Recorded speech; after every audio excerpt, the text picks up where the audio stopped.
Kimberly, thank you. A heartbreaking memorial today in East Harlem. The scene a year ago today of a ferocious gas explosion that destroyed 2 buildings and killed 8 people. The ceremony today so emotional, and the pain and the sorrow still so fresh. A year later, many victims are now taking legal action. Eyewitness News reporter Rob Nelson was at the service. He is now at the scene for us. Rob?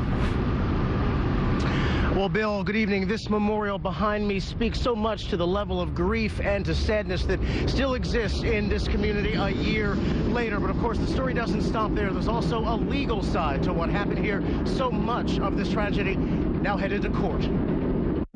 Today, the East Harlem community came together to grieve all that was lost here a year ago after a massive gas main explosion. The commemoration may have ended this morning, but the courtroom battle is just beginning. Con Ed was aware that these gas mains, these pipes, are over 100 years old, and they should have changed it long ago. Predictably, the tragedy has resulted in a mountain of legal action against the city, Con Ed, and the building's owners. 8 people died in the explosion, 2 buildings destroyed, dozens hurt, and hundreds displaced.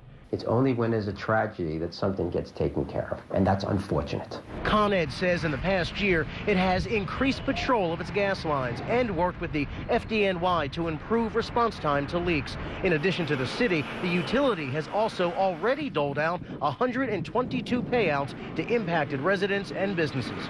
We're doing everything that we can right now to prevent something like that from happening again. Con Ed itself has also taken steps to possibly sue the city. New York City's comptroller says he is reviewing 300 claims so far, and by one estimate, the total payout could reach $1 billion. If you smell gas, don't assume your neighbor or anybody else has smelled it or reported it already. Get away from the gas area, then make a call to 911 and let people know that you do smell gas, and someone will be out there to check it out immediately.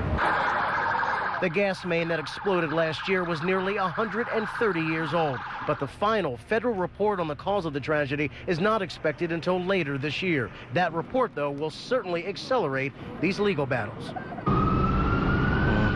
And such good advice in that piece. Again, if you do smell gas, get outside and call 911 as soon as you can. Also out here today, we got a lot of questions about what exactly will go in this site next. Still no answer from anyone at City Hall or in the community. Still no idea yet if anything will be rebuilt where those buildings once stood.